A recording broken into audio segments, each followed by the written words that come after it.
Hai moitos anos, porque eu xa teño bastantes, vivía moi lonxe de Galiza. De feito, nin siquiera tivera a sorte de nacer en Galiza, pero sí que me encargaran aquí meus pais. Daquela eu vivía moi lonxe de Galiza e quería moito, botaba moitísimo de menos.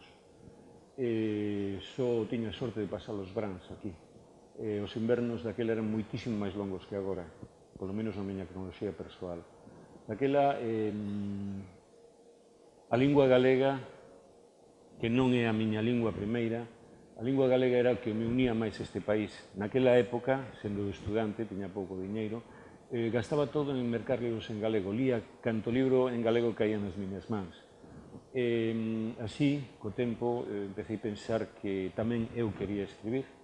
Eu tiña varios ídolos. Un deles, a quen tive a enorme sorte de coñecer personalmente, un deles era Celso Emilio Ferreiro.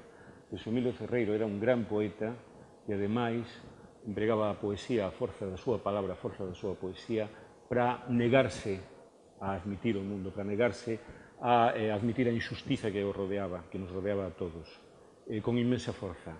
Outro ídolo era Cunqueiro. Cunqueiro era completamente diferente. Cunqueiro contábame historias, nos libros que eu lía, contábame historias nun galego que me resultaba tremendamente asequível, tremendamente natural, historias fantásticas, maravillosas, pero sin o máis mínimo problema, como se esta fose unha sociedade totalmente feliz, cousa que non era.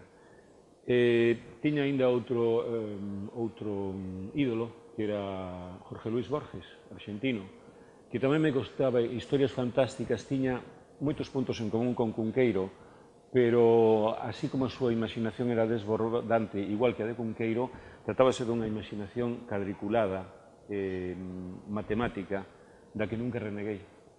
Entón, o que eu quixen facer, e por isto me puxen a escribir, era fusionar todo iso. Eu nunca fui un poeta, sempre fui moi prosaico, era incapaz de escribir versos lexíveis.